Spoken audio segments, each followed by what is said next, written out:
하겠습니다. 우리 시간 성경 봉독하겠습니다. 누가복음 17장 5절에서 10절까지 말씀입니다. 누가복음 17장 5절에서 10절까지 말씀입니다. 우리 한 절씩 교독해서 읽고 마지막 10절은 우리 같이 읽도록 하겠습니다. 우리 5절부터 제가 먼저 읽겠습니다. 사도들이 주께 여짜오되 우리에게 믿음을 더하소서 하니 주께서 이르시되 너희에게 겨자씨 하나일 만한 믿음이 있었던 이 뽕나무더러 뿌리가 뽑혀 바다에 심기어라 하였을 것이요 그것이 너희에게 순종하였으리라. 너희 중 누구에게 밭을 갈거나 양을 치거나 하는 종이 있어 밭에서 돌아오면 그더러 곧 와 앉아서 먹으라 말할 자가 있느냐. 도리어 그더러 너 먹을 것을 준비하고 내가 먹고 마시는 동안에 쓰고 너는 그 후에 먹고 마시라 하지 않겠느냐. 명한 대로 하였다고 종에게 감사하겠느냐. 10절 다 같이 읽겠습니다. 이와 같이 너희도 명령받은 것을 다 행한 후에 이르기를 우리는 무익한 종이라 우리가 하여야 할 것을 한 것뿐이라 할지니라. 아멘. 하나님의 말씀입니다. 아멘, 아멘. 오늘 본문의 말씀에서는 믿음에 대한 이야기를 하고 있습니다. 그러니까 믿음을 가진 자들이 가져야 할 종의 자세에 대한 부분도 함께 나누고 있습니다. 우리는 하나님을 믿는 믿음을 가지고 이 세상을 살아가야 합니다. 그래야 하나님이 원하시는 삶을 우리가 살아갈 수 있고 이 험악하고 무서운 세상 속에서도 승리하며 살아갈 수 있기 때문입니다.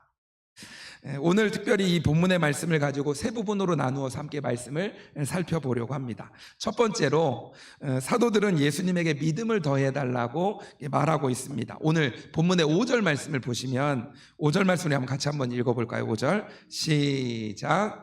사도들이 주께 여짜오되 우리에게 믿음을 더하소서 하니. 여기 보면 사도들이라는 표현을 하고 있습니다. 그러니까 예수님이 기도하시면서 직접 선출한 12명의 제자들을 말하고 있습니다. 그런데 이들이 지금 뭐라고 이야기를 하냐면 예수님에게 믿음을 더해달라고 말하고 있습니다. 왜 이 사도들은 예수님에게 믿음을 더해달라고 말하고 있을까요? 그들은 이미 예수님을 믿고 따르는 사람들입니다. 그리고 자기의 가진 것을 다 버리고 또 예수님을 주라고 부르며 예수님께 소망을 둔 사람들인데 그들은 지금 왜 예수님께 믿음을 더 달라고 요구하고 있을까요? 이미 믿음이 있는데 왜 그들이 믿음을 더해달라고 여기서 요청을 하고 있을까요? 아마도 그들은 제자들의 삶을 살아가는 데 있어서 지금의 믿음으로는 많이 부족하다고 생각하면서 하나님의 특별한 도움이 더 필요했다라고 간절히 느꼈을 것입니다. 지난주에 보았던 본문에 하루에 몇 번씩이었죠? 7번 나에게 와서 용서해달라고, 미안하다고, 또 회개하면 어떻게 하라고 했죠? 용서하라라고 말씀하셨죠. 이제 그런 일들이 쉽지 않은 일입니다. 그런 용서를 하려면 정말 대단한, 어쩌면 엄청난 믿음이 있어야 된다라는 생각을 했을 수 있습니다. 지금 가지고 있는 이 정도의 믿음으로는 제자의 길을 걸어가기도 힘들고 하나님의 위대한 사역을 감당하기 힘들 수 있다라는 생각을 했었을 겁니다. 지금 가지고 있는, 그러니까 초라하고 작은 자의 믿음으로는 안 되고 더 큰 믿음을 가지면, 그리고 그렇게 되면 제자로서 위대한 하나님의 일들을 이룰 수 있다라는 생각을 했을 것입니다. 어쩌면 이 제자들이 느끼는 이런 감정들이 우리가 일상을 살아가면서 우리 안에도 자주 찾아오는 생각들 아닙니까? 우리는 우리가 가진 믿음으로는 일상 가운데서 해야 하는 여러 가지 일들이 있지만 그것들을 해나가기에 너무나 때로는 벅차다라는 생각을 할 때가 있습니다. 그리고 주를 위한 크고 위대한 일은 나보다 더 큰 믿음을 가진 사람, 그 사람이 할 수 있다라는 생각을 합니다.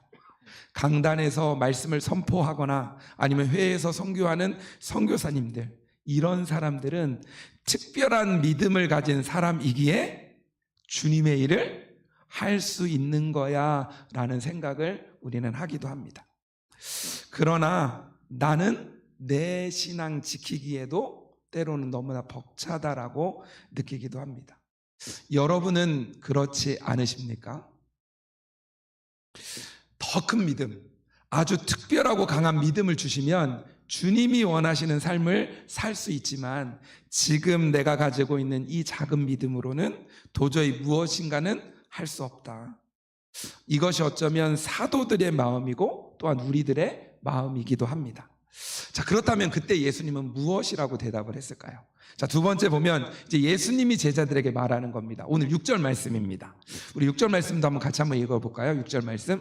자, 우리 한번 큰 목소리로 또박또박 한번 읽어보겠습니다. 시작. 주께서 이르시되 너희에게 겨자씨 하나일 만한 믿음이 있었더라면 이 뽕나무더러 뿌리가 뽑혀 바다에 심기어라 하였을 것이요 그것이 너희에게 순종하였으리라. 아멘. 제자들은 믿음에 대한 양에 대한 부분들을 가지고 예수님께 말하는 겁니다. 근데 예수님은 믿음의 양이 아니고 믿음이 있고 없음에 대해서, 그러니까 믿음의 양에 대한 이야기가 아니라 믿음의 질에 대한 부분들을 말씀하고 있는 겁니다. 즉 이것은 제자들의 믿음이 어느 정도인가 라기보다는 믿음의 대상이 더욱 중요하다라는 말씀을 하시는 겁니다. 믿음의 대상이 분명하면 겨자씨 하나일 만한 믿음이 있어도 역사가 나타나기 때문입니다. 그러나 믿음의 대상이 별것 아닌데 그 믿음에 대한 대상에 대한 믿음이 확고하고 넘치는 확신을 가지고 있는다고 하더라도 역사는 일어나지 않는 것입니다. 여러분 겨자씨 아시죠? 오늘도 본문에 겨자씨 한 알이라는 표현을 하면서 믿음에 대한 이야기를 하는데 겨자씨 한 알 아시죠? 겨자씨 한 알 크기. 마태복음 13장에서도 뭐라고 표현하냐면 모든 씨보다 작은 것이라고 표현합니다. 어떤 분이 이제 이 부분을 가지고 이제 겨자씨를 가지고 이렇게 무게를 한번 재보신 것 같아요. 한 700개를 모으면 1g 정도 된대요. 그러니까 작기도 하고 굉장히 가볍기도 한 거죠. 한번 사진 한번 보실까요? 네. 보이세요? 여러분의 손에 있으면 요만한 거. 여기 겨자씨가 있거든요. 제가 한번 보여드릴게요. 보이시나 보세요. 자, 보이세요? 네, 보이세요? 네, 여기 겨자씨. 근데 겨자씨 한 알만큼의 믿음이라는 표현을 하거든요. 그러니까 커요, 작아요? 굉장히 작아요. 아마 여러분 보였을려나 모르겠어요. 점처럼 하나 보이셨나요? 여기 가운데? 네, 굉장히 작은 게 바로 겨자씨. 근데 오늘 본문에 이렇게 표현하는 거죠. 이 정도의 믿음이 있어도 뽕나무를 명령해서 뿌리가 뽑혀 바다에 심기어라 하면 어떻게 해요? 그 뽕나무가 너희에게 순종할 것이라고 말하고 있습니다. 자, 그렇다면 여기서 말하는 뽕나무는 어떤 걸까? 뽕나무. 한번 뽕나무 사진 한번 보여주시겠어요? 자, 보이세요? 어느 정도 크기인지 보이세요? 그 옆에 보면 사람이 한 명 있는데 보이세요? 왼쪽 끝에 보면 사람이 조그맣게 있잖아요. 그걸 기준으로 해서 한번 이 나무가 얼마나 큰지 한번 생각해 보시면 됩니다. 저것도 겨자씨처럼 작아서 안 보이나요? 거기서? 그러니까 굉장히 큰 나무입니다. 그러니까 크게 자라면 13m에서 15m 정도 되는 거죠. 무엇보다 뿌리가 넓고 깊어서 아주 단단하게 자라는 나무입니다. 여간에서는 뽑히지 않는 나무고 600년 정도를 산다고 해요. 그러니까 굉장히 오래 또 크게 그리고 뿌리를 깊이 내리는 것. 이 튼튼한 나무를 뽑아서 바다에 심기는 것. 아까 겨자씨만 할 믿음만 있어도 심겨진다고 하는데 이 나무를 바다에 심길 수 있을까요? 그게 가능한 일일까요? 이것이 어떻게 가능한가? 오늘 본문의 말씀에서 예수님은 그렇게 말씀하시는 거죠. 뽕나무더러 뿌리가 뽑혀 바다에 심겨라 하였으면 그것이 순종하였으리라. 즉 뭐냐면 명령하면 순종한다라고 표현을 하고 있습니다. 마태복음 21장 21절 22절에 보면 이렇게 말씀합니다. 예수께서 대답하여 이르시되 내가 진실로 너희에게 이르노니 만일 너희가 믿음이 있고 의심하지 않으면 이 무화과 나무에게 된 이런 일만 할 뿐 아니라 이 산더러 들려 바다에 던지라 하여도 될 것이요 너희가 기도할 때 무엇이든지 믿고 구하는 것은 다 받으리라 하시니라. 너희가 믿음이 있고 의심하지 아니하면. 그러니까 믿음이 작아도 엄청난 일이 일어난다라는 이야기를 하는 겁니다. 예수님은 믿음의 분량에 대한 이야기를 하는 것이 아니고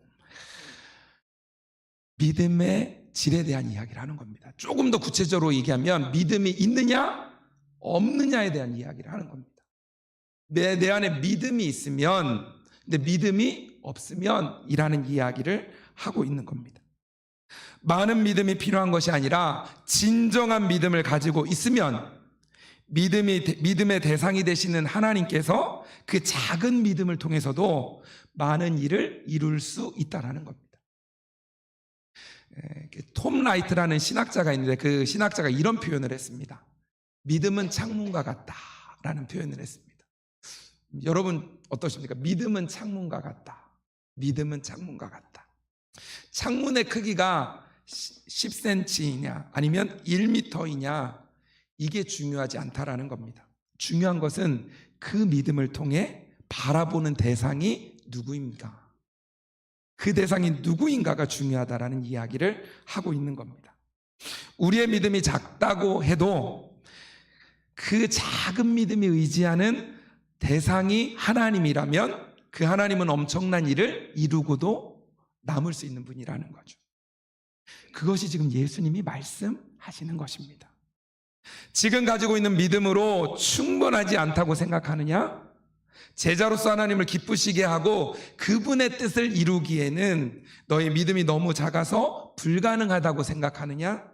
그렇지 않다.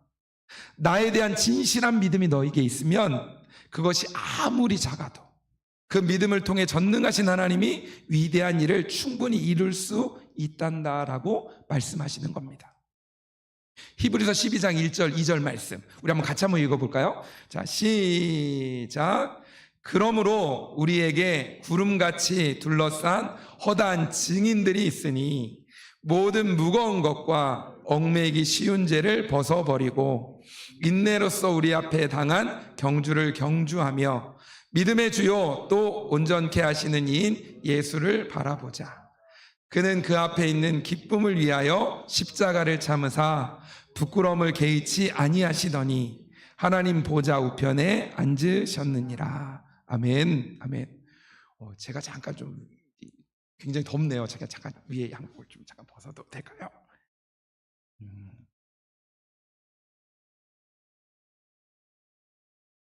네. 말씀해 보면 제자들이 가져야 될 삶의 태도에 대한 부분들을 또 말씀하고 있습니다.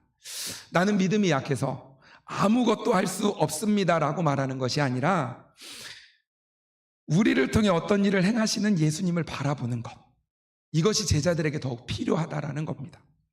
제자들이 자신을 바라보는 눈을 들어 그 시선을 예수님께로 향해야 한다는 것이지요. 믿음의 주요 또 온전케 하시는 이인 예수를 바라보아야 합니다.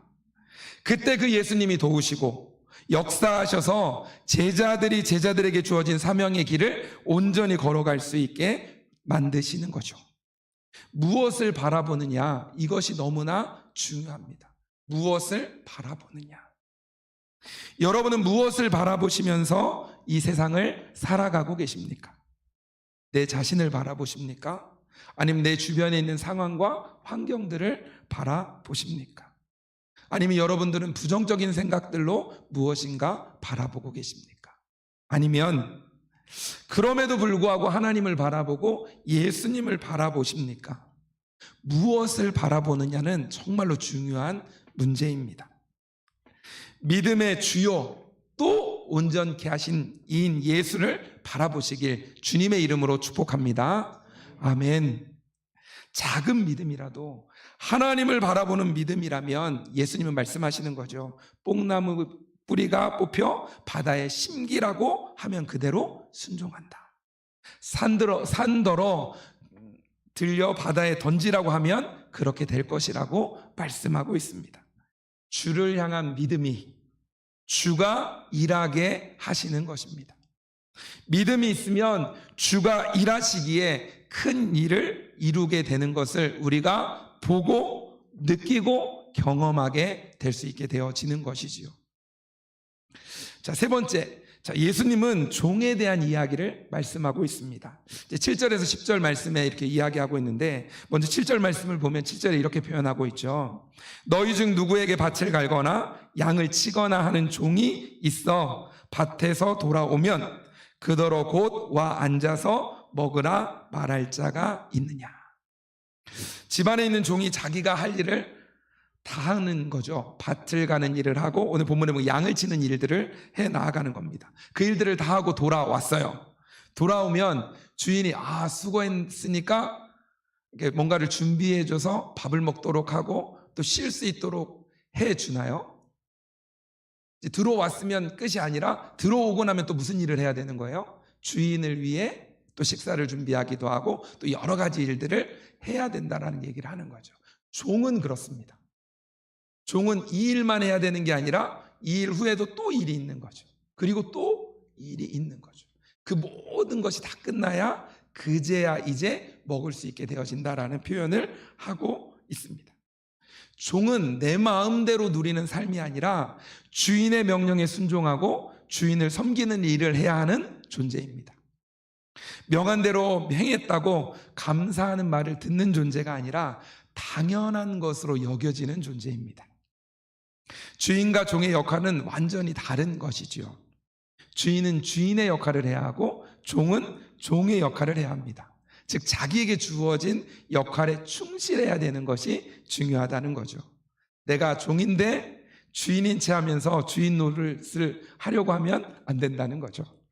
자, 10절 말씀에 보면은요, 우리 10절은 같이 한번 읽어보면 좋을 것 같은데요. 10절 우리 한번 같이 한번 읽어보겠습니다. 시작. 이와 같이 너희도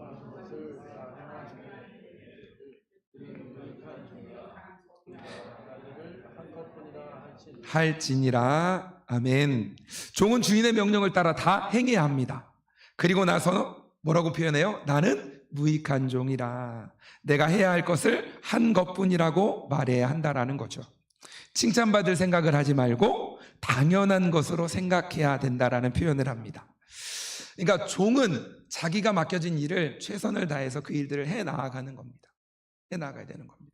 그런데요, 예수님께서는 달란트 비유에서 5달란트를 남기고 2달란트를 남겼던 종들에게 했던 말 기억나십니까? 그 마태복음 25장 21절에 보면 이렇게 말씀하시죠. 그 주인이 이르되 잘하였도다 착하고 충성된 종아, 내가 적은 일에 충성하였음에 내가 많은 것을 내게 맡기리니 내 주인의 즐거움에 참여할지어다 하고, 여기는 뭐라고 하냐면 잘하였도다 착하고 충성된 종아라고 칭찬해 주십니다. 그리고 나서 어떤 일까지 있어요? 주인의 즐거움에 참여하게 되어지는 일까지 이야기합니다. 무익한 종인데, 무익한 종이 자신이 해야 할 일을 한 것뿐인데도 하나님은 그에게 칭찬해 주시고 주인의 즐거움에 참여하게 해 주시고 먹고 마시게 해 주신다는 거죠. 결국에는 즐거움에 참여하는 천국에도 갈 수 있게 되어질 것에 대한 이야기를 해주고 계십니다. 하나님이 우리에게 맡겨진 일들, 또 명령들을 따라 순종함으로 나아갈 때 우리가 한 것이 아니라 하나님이 우리를 통해 주님이 하게 하시는 것이죠. 그래서 우리는 우리가 대우받으려고 하지 말고 당연함으로 받고 감사함으로 받고 믿음 안에 순종함으로 나아가면 하나님께서 우리에게 그 다음은 하나님이 인도해 주시는 것이죠. 이제 다음 주가 되면 우리 교회가 이제 8주년이 됩니다. 어느새 이제 1년 이제 8년이 되어진 거죠. 8주년 이제 창립 감사 예배를 다음 주에 드리게 될 텐데, 이제 그래서 아까 이 광고했던 것처럼 11시 30분에 우리 연합으로 모입니다. 우리가 이제 특별한 행사를 할 건 아닙니다. 특별한 행사를 우리가 이제 8주년 이렇게 준비해서 뭔가를 특별한 걸 하진 않을 텐데, 근데 이게 기도하면서 다음 주를 생각하면 생각할수록 8주년이 되어진 것 자체가 아주 특별한 일이다라는 생각이 들어요. 그러니까 1년 그리고 8년이 됐죠. 그리고 다음 주에는 우리 원로 목사님인 체프와 목사님이 오셔서 설교를 하실 텐데, 사실 그것도 특별한 일이죠. 그것도 특별한 일이죠. 그러면서 이제 다음 주에 예배를 드리게 될 텐데, 지난 한 8년 이렇게 지나왔던 시간들을 이렇게 살펴보면서 참 감사한 일이 참 많다라는 생각이 참 많이 들었어요. 그러니까 지금까지 하나님이 주셨던 은혜들, 또 하나님이 함께 해주셨던 것들, 한 사람 한 사람이 하나님 안에서 세워짐에 감사하고, 또 함께 예배할 수 있는 건물, 교회 건물도 주셔서 함께 예배할 수 있고, 또 사랑하는 성도들이 함께 모여서 예배할 수 있음이 참 감사하다. 또 많은 사람들이 이곳에 와서 예배드리고 또 이제 가기도 하고, 또 우리 많이 파송했잖아요. 많이 와서 파송. 우리 몇 주 전에도 우리 또 은지 또 이렇게 파송하면서, 또 우리 윤태가 이제 12월 중순쯤이면 아마 또 여기서 이제 공부를 마치고 또 돌아가야 될 텐데, 그때 되면 또 우리가 또 파송을 하게 되겠죠. 그러면서 이곳에 공부하러 왔다가 또 여러 가지 이유들로 왔다가, 또 그리고 그 가운데 또 우리가 파송했던, 생각해 보면 진짜 많더라고요. 이렇게 보니까 많은 분들이 왔다가 짧은 기간 뭐 이렇게 또 어느 정도 기간 이렇게 하면서 있었던 이제 그런 일들에 대한 부분들도 생각해 보면서 저희 교회가 어느덧 많은 영혼을 파송하는 교회가 되어져 가고 있습니다. 그러니까 그것도 너무 감사하다라는 생각이 들더라고요. 그리고 앞장서시는 하나님을 바라보는 가운데, 하나님은 우리 열린 교회에 예배드리는 자가 더욱 많아지게 하시고, 또 하나님 안에서 어려운 상황들을 이기고 돌파하고, 또 하나님을 바라보며 소망을 갖고 살아가는 성도들이 더욱더 많아지게 하심이 너무나 감사하다라는 생각이 들었습니다. 참 놀라운 일 아닙니까? 하나님의 은혜가 우리 가운데 있어 그 가운데 나아가게 하시는 거죠. 자, 그렇다면 이런 일은 누가 하시는 겁니까? 누가 하시는 거예요? 하나님께서 하시는 겁니다. 앞장서시는 하나님께서 하시고, 우리는 그 하나님을 바라보며 한 걸음 한 걸음 따라가는 거죠. 그 가운데 인도하심을 느끼면서 삶을 살아가는 거죠. 하나님께서 우리를 통해 일하시기에 우리는 교만하지 말아야 합니다. 그리고 내 자신을 드러내려고 하지도 말아야 합니다. 단지 하나님께 감사하고 하나님께 영광 올려드리는 삶을 살아가는 거죠. 아까 이야기한 무익한 종입니다. 나는 마땅히 해야 할 일을 한 것뿐입니다 라고 고백한 것처럼 우리도 하나님 앞에 그렇게 고백하는 거죠. 하나님, 우리가 해야 할 마땅할 일을 한 것뿐입니다. 그리고 그 과정 속에서 우리가 사용되어지는 거잖아요. 하나님께 진심으로 감사함으로 고백할 수밖에 없는 존재임. 그래서 너무나 감사합니다. 우리를 사용해 주셔서, 우리를 인도해 주셔서 그 가운데 우리가 더욱더 자라가게 하시고 그 가운데 더욱더 사랑하게 해주시니 감사합니다. 그 감사가 이제 우리 안에 넘치시길 주님의 이름으로 축복합니다. 아멘, 아멘. 우리 반주자 좀 잠깐 반주 좀 해주시겠습니까?